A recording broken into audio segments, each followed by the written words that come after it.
परवाह नहीं रही है नेताओं को।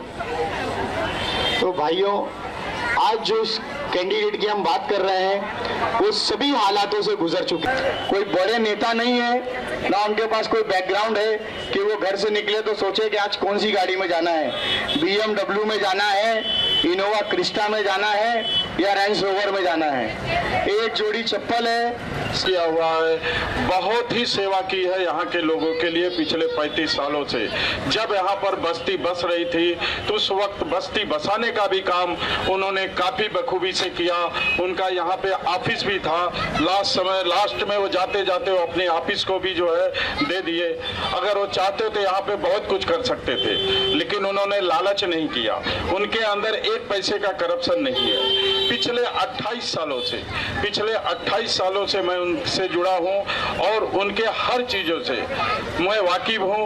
वो पुलिस स्टेशन का मसला हो, BMC का मसला हो, डेवलपमेंट का मसला हो, हर मसले को उन्होंने बखूबी से निभाया है और किसी से 1 रुपए का कभी डिमांड नहीं किया है। भाई और बहनों, हम जिस शख्सियत का, जिस उम्मीदवार का इंतजार कर रहे थे, श्री महमूद देशमुख जी हमारे बीच आ चुके हैं।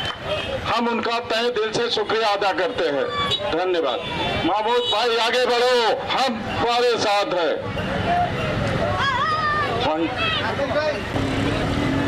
सबसे पहले तो स्टेज पर उपस्थित सारे मेहमान और ख़ास करके महमूद देशमुख जी को मैं बहुत बड़ा थैंक यू कहना चाहूँगा, क्योंकि अक्सर हम देखते हैं कि लोग ज़िंदगी में प्यार तो कर लेते हैं, लेकिन मेरा ऐसा मानना है कि प्यार से भी जो ज़रूरी चीज़ है, उससे जो बड़ी चीज़ है, जो अहमियत रखती है, वो है भरोसा।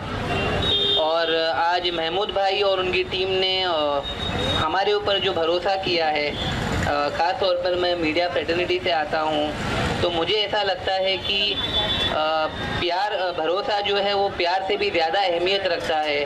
क्योंकि ज़िंदगी में हम कई बार प्यार तो कर लेते हैं लेकिन भरोसा नहीं कर पाते।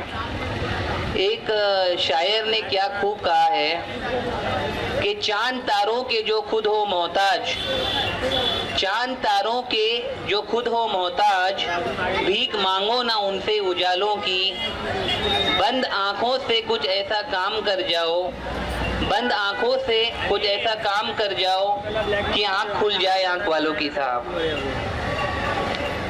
एक कोटेशन है जो बड़ा फेमस है, आपने कई बार सुना होगा कि winners have a habit of doing those things which losers don't like doing. जीतने वाले जो काम करते हैं वो कोई काम अलग नहीं करते, हर काम को अलग तरीके से करते हैं। तो सवाल ये पैदा होता है कि वो ऐसा कौन सा काम है जो वो अलग तहत AR के सामने असिस्टेंट रजिस्ट्रार जो है कोऑपरेटिव, उनका जो रिप्रेजेंटेटिव होता है उसके सामने अपॉइंटमेंट होता है किसी भी डेवलपर का। यहाँ पे ऐसा नहीं हुआ और जबरदस्त यहाँ पे पिछले 3-4 महीना पहले जबरदस्त मतलब यहाँ पे सर्वे किया जा रहा था। लोग विरोध कर रहे थे, उसके बावजूद मतलब यहाँ पे सर्वे किया जा रहा था, सर्वे रोका नहीं गया।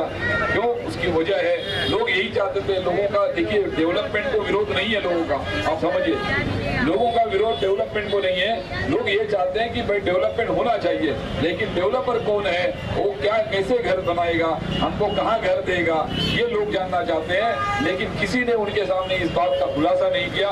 इसके लिए लोग काफी परेशान थे। कुछ महीना पहले मैंने यहाँ पे शुरुआत मैंने की थी, मैंने और यहाँ के जो स्थानिक लोग हैं, उन लोग सोसाइटी वाले लोग मेरे साथ में थे, उनको लेकर हमने यहाँ पे विरोध प्रदर्शन किया था सोसाइटी का, इस डेवलपमेंट का सर्वे का विरोध किया था। लेकिन बाद में एक चीज मैंने देखा, इसमें सियासत आ गई। उस वक्त मैंने कोई सियासत की बात नहीं की थी, मैं सिर्फ मानवता के नाते मैं यहाँ के लोगों की मदद के लिए उतरा था। उस वक्त तो मेरा चुनाव लड़ने का कोई इरादा भी नहीं था, मैं सिर्फ मानवता के नाते वहाँ पे उतरा था लोगों की मदद करने के लिए। बाद में लेकिन कुछ लोग यहाँ पर आए, जो यहाँ पे चुना हुआ प्रतिनिधि जो था, यहाँ का जो विधायक कहलाता था अपने आप को, वो थोड़ी दिन के लिए तो उतरा विरोध करने के लिए। बाद में एक दिन ऐसा, 2 दिन के बाद, एक आज विरोध कर रहा है और 2 दिन के बाद में यहाँ पे शिवसेना का नेता और वो चुना हुआ विधायक यहाँ पे, दोनों एक हार के अंदर बिल्डर के साथ में नजर आते हैं। उसके फोटो भी मेरे पास किसी ने भेजे। फिर यहाँ की लोग परेशान हो गए, अरे भाई जिसके पीछे पास हम गए एक उम्मीद से ये हमारी लड़ाई लड़ेगा, वो तो मतलब एक हो गए, ये तो सब मतलब बिल्डर से मिल गए। फिर मेरे पास लोग आए, फिर और ऐसे अलग अलग पार्टियों के पास लोग यहाँ पे गए। लेकिन मैं ये दावे के साथ कहता हूँ कि आज जितने लोग यहाँ पे लोगों की मतलब कैंडिडेट बन के उतरे हैं, जो अलग अलग पार्टी के, वो शिवसेना हो, कांग्रेस के नाम पे, महाविकास आघाड़ी के नाम पे या महायुति के नाम पे जो उम्मीदवार उतरे हैं, वो कोई भी ज्ञानेश्वर नगर की लड़ाई लड़ने के लिए नहीं आया था। उस वक्त यहाँ की आवाम रास्ते पे उतर रही थी, आवाम परेशान थी क्योंकि उनके घर का मसला था। उस वक्त हमने लड़ाई लड़ने की कोशिश की और मेरा ये वादा है, जैसे अभी आपने ये सवाल किया, अगर आपको मौका मिलेगा तो क्या होगा, मैं ये वादा करता हूँ ज्ञानेश्वर नगर को उजड़ने नहीं दूंगा। अगर यहाँ की आवाम अगर मुझे साथ देती है और मुझे अगर विधानसभा में चुन के देती है तो मैं ये दावा करता हूँ यहाँ पे ये जो भी है जो डेवलपर यहाँ पे डीबी रियल्टी और मतलब आरसी ग्रुप के नाम पे यहाँ पे आया हुआ है, मैं यहाँ पे काम नहीं करने दूंगा। लोगों काम होगा लेकिन लोगों को भरोसे में लेके और लोगों को यही बताया जाएगा, ये मैं लड़ाई लड़ूंगा मैं आपसे। सर जैसा यूपी में योगीनाथ जी ने कहा है बटेंगे तो बटेंगे, इसमें आप क्या कहना चाहोगे? विधानसभा चुनाव महाराष्ट्र में काफी जोरों शोरों से चल रहा है और तापमान काफी गर्म होता है। देखिए ऐसा है, ये योगी रोगी मैं नहीं जानता, ये महाराष्ट्र ये संतों की भूमि है, ये छत्रपति शिवाजी महाराज, साहू और फुले बाबा साहेब अम्बेडकर जी की धरती है। एक बात सुनिए, यहाँ पे ये पाटना और काटना यहाँ पे कोई मायना नहीं रखता। यहाँ पे सिर्फ हम इतना जानते हैं, हिंदू मुस्लिम सिख ईसाई दलित हम सब मिल के रहते हैं, क्योंकि डॉक्टर बाबा साहेब अम्बेडकर की ये भूमि है जिन्होंने इस देश को संविधान दिया। हम सब संविधान पे विश्वास रखने वाले लोग हैं, संविधान को मानने वाले लोग हैं। यहाँ पे योगी जैसे रोगी का यहाँ पे कोई जगह नहीं है। वो जंगल राज वो यूपी में चला सकते हैं, इस महाराष्ट्र में ये चलने नहीं देंगे। महमूद देशमुख एक आजाद इंसान है, आजाद उम्मीदवार है, ये आवाज उठाएगा। और उसके जो यहाँ पे कुछ पालतू लोग हैं, सुना होगा आपने, एक नीतीश राणे नाम का एक जोकर है, एक दूसरा राज ठाकरे नाम का जोकर है। ये परसों भी इन्होंने कहा है कि भाई यहाँ पे भोंगे उतारे जाएंगे, भोंगे उतारने का हिम्मत होगी। मैं ये वादा करता हूँ, अगर मैं विधानसभा में गया तो मैं इनके ये आवाज चलने नहीं दूंगा। बांद्रा विधानसभा में तो मैं ये वादा करता हूँ कि इनकी ये हरकत मतलब कहीं कामयाब नहीं होने दूंगा। मोदी जी ने विकास बढ़ाने की बात की थी और सबके अकाउंट में 15-15 लाख लाने की बात की थी, लेकिन लाडली बहन योजना को लेके सिर्फ 1500 रुपये अकाउंट में आए। मोदी जी ने हर किसी को मुंगेरी लाल के हसीन सपने दिखाए। सर अगर आपकी पार्टी जीत के आएगी तो किस तरह जनता को आप कोऑपरेट करोगे? देखिए ऐसा है कि अभी आप खुद ही कहती है कि वो मोदी जी ने मुंगेरी लाल के सपने दिखाए थे, तो अब इसके आगे आप समझ सकते हैं कि मोदी जी से क्या उम्मीद कर सकते हैं। विकास की बात तो किया उन्होंने, लेकिन विनाश के सिवा कुछ नहीं हुआ। मैं यही कहता हूँ कि आज अगर मैं महाराष्ट्र की बात करता हूँ ना, देखिए जैसे अब एक वो विनोद गोसाळकर के बेटे का लाइव मर्डर किया जाता है, भाईखला में एक मतलब राष्ट्रवादी के पदाधिकारी का लाइव मर्डर हो जाता है। यहाँ पे ये मतलब जो एक्स MLA उनका मर्डर होता है ना। एक छोटी बदलापुर में छोटी सी बच्ची स्कूल की, उसके साथ में अत्याचार होता है और उसको वो किसका कॉलेज था, किसका स्कूल था, भारतीय जनता पार्टी के और RSS के एक नेता का स्कूल था।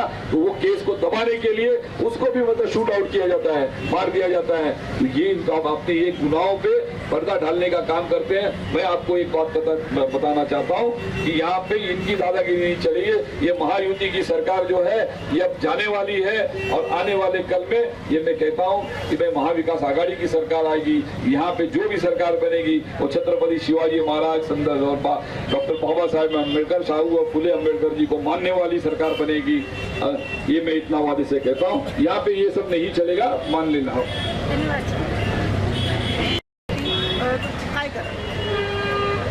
असं आहे, मी तुम्हाला एक गोष्ट सांगतो। मी या ठिकाणी म्हणजे अपक्ष उमेदवार म्हणून आहे वांद्रे विधानसभेमधून। त्याचं कारण असं आहे की आमचं वांद्रे पूर्व विधानसभा जे आहे प्रत्येक वेळेला गेल्या 5 वर्षामध्ये पण बाहेरून वांद्रे पश्चिम मधून इथे उमेदवार लादला गेलेला काँग्रेस पक्षातर्फे आणि आज शिवसेनेतर्फे इथे शिवसेनेमध्ये स्थानिक चांगले उमेदवार म्हणजे होऊ शकतात, चांगली लोक आहेत सेनेमध्ये, पण इथे चांगले पदाधिकारी आहेत, चांगले कार्यकर्ते आहेत, त्यांना डावलून एक म्हणजे पार्ले होऊन या ठिकाणी त्यांच्या डोक्यावर एक उमेदवार लादला जातो. याचाच अर्थ असा होतो की हे ज्या ठिकाणी जे शिवसेनेची जी संघटना आहे ती कुठेतरी कमकुवत आहे ती, किंवा ते त्या म्हणजे त्यांची ती पातळी नाही आहे उमेदवार होण्याची, असाच अर्थ निघतो.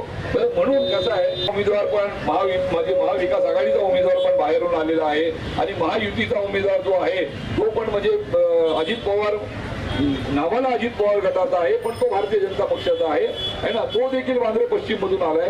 त्याच्यासाठी म्हणजे हे आमचं घर आहे, वांद्रे पूर्व हे माझं गाव आहे, माझं घर आहे. माझ्या घरावर माझ्या घराचा निर्णय, माझ्या गावाचा निर्णय घेण्याचा अधिकार इथे आमचा आहे, आमचा स्थानिक लोकांचा आहे. ही स्थानिक जनता त्याचा निर्णय घेईल, बाहेरच्या लोकांना त्याचा अधिकार नाहीये. आमच्या घराचा विकास आम्ही करू शकतो का बाहेरचा माणूस करू शकतो?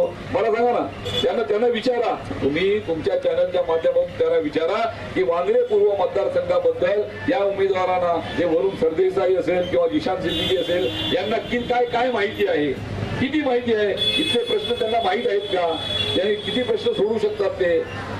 तर मला त्यासाठी जर हे म्हणूनच मी या ठिकाणी एक अपक्ष उमेदवार म्हणून आलोय, मी स्थानिक, आणि जर मला ही संधी मिळाली, कारण मी इथले सगळे प्रश्न मला तोंडपाठ आहेत. हे प्रश्न महाराष्ट्र नगरचा असो, नंतर ज्ञानेश्वर नगरचा असो, भारत नगरचा असो, किंवा तिकडे मराठा कॉलनीच्या बाजूला हनुमान टेकडी वगैरे हुसेन टेकडी आहे, तो भाग जो आहे तिथे संरक्षण मंत्रालय डिफेन्सची जमीन आहे, बैरामपाडा तिकडे आहे रेल्वेची जमीन, 3 बंगला झोपडपट्टी ही रेल्वेची जमीन आहे. म्हणजे झोपडपट्टी 70% झोपडपट्टी या विधानसभेमध्ये, पण आतापर्यंत कोणीही त्यांच्याबद्दल विचार केलेला नाहीये. तर कुठेतरी म्हणजे याचा विचार झाला पाहिजे, म्हणून मी इथला स्थानिक उमेदवार म्हणून मी मैदानात उतरतो आहे. सर, इतक्या वर्ष तुम्ही काँग्रेसचे कार्यकर्ते होतात आणि आताच तुम्हाला अपक्ष उमेदवार राहायचं? चांगला प्रश्न केला तुम्ही. मी खरं एक तुमच्या माहितीसाठी सांगतो, मी गांधीवादी आहे, मी काँग्रेसच्या विचारधारेला मानणारा आहे, पण काँग्रेसच्या विचारधारेला मानता इथे काँग्रेसच्या विचारधारेला तिलांजली देण्याचं कार्य करण्यात आलेलं आहे. काय त्या नेत्यांकडून काँग्रेस पक्ष हा चांगला आहे, एक लक्षात ठेवा, काँग्रेस पक्ष चांगला आहे, काँग्रेसची विचारधारा ही चांगली आहे. परंतु आज या ठिकाणी जे नेतृत्व आहे, काही लोक जे आलेले आहेत, मी 2019 साली मी काँग्रेस पक्षामध्ये होतो. 2019 साली जो उमेदवार लादण्यात आलेला, जो आज ईडीमुळे जो बाहेर गेला, एक लक्षात ठेवा, त्यावेळेला 19ला काँग्रेस पक्षाने चूक केली होती. ती चूक जर त्यावेळेला केली नसती तर आज त्यांचा आमदार ईडीच्या मुळे अजित पवारकडे गेला नसता. तर त्या चुकीमुळे मला ते म्हणजे सोडावं लागलं. मी फक्त तिकिटीसाठी सोडला नव्हता पक्ष, मी फक्त त्या विचारधारेची माझी जी बांधिलकी आहे त्या बांधिलकीमुळे. आणि मी तुम्हाला एक सांगतो, ही जी विचारधारा आहे ती जी धर्मनिरपेक्ष विचारधारा आहे, डॉक्टर बाबासाहेब आंबेडकरच्या संविधानाला मानणारी जी विचारधारा आहे त्यांना मानणारा मी व्यक्ती आहे. मी महात्मा गांधींच्या विचारांना मानणारा आहे आणि तीच विचारधारा मी घेऊन पुढे चाललोय. या विचारधारेला तिलांजली देण्यात आलेली आहे, म्हणून मला अपक्ष उमेदवार म्हणून या मैदानात उतरावं लागलं. थँक्यू. लेकिन ये गुमराह होने से आप अपने बच्चों का मुस्तकबिल जो है मत बिगाड़िए. आज आपका विधानसभा ये माइनॉरिटी की बस्ती है, सभी यहाँ गरीब दबे कुचले लोग रहते हैं यहाँ पर. आप खुद सोचिए और बताइए कि एजुकेशन में क्या है हमारे पास, एजुकेशन के लिए क्या काम हुआ विधानसभा 176 में. आज जो हमारी युवा पीढ़ी है जो बेरोजगार है, उनको नौकरी दिलाने का या उनको जॉब दिलाने के लिए क्या काम किया गया पिछले 5 सालों में? क्या कोई जॉब फेयर लगे या कभी कोई दावत दी गई कि भाई यहाँ नौकरी दी जाएगी? आज बाजू में ही बीकेसी है, तमाम इंटरनेशनल इंडस्ट्रीज काम करती हैं, लेकिन क्या कभी कोशिश की गई, किसी ने कोशिश किया, किसी नेता ने, कि जो यहाँ के बेरोजगार लोग हैं, जो यहाँ का यूथ है, जो रीढ़ की हड्डी है हमारी, उनको नौकरी देने के लिए कोई सुझाव लाए, कोई एप्लीकेशन? तो जो गुजरे आपके 5 साल होते हैं वो कैसे गुजरे हैं, ये बताने का वक्त जो है नेता को, वो यही वक्त है कि पिछले 5 साल आप कहाँ थे, कहाँ घूम रहे थे, आपको अपने आवाम की जो आपको चुनकर लाए, आपने उनके साथ क्या किया, क्या नहीं किया. इन तमाम सवालों का जवाब देने का वक्त जो है ना 5 साल बाद आता है. और हकीकत में भाइयों होता क्या है 5 साल बाद, जब ये मेंबर ऑफ लेजिस्लेटिव असेंबली का जो टाइटल है, ये लगने के बाद उसका जो काम है आमदार का, जब तक कि उसको ये ना पता हो मेरा काम क्या है, वो क्या काम करेगा हमारे लिए.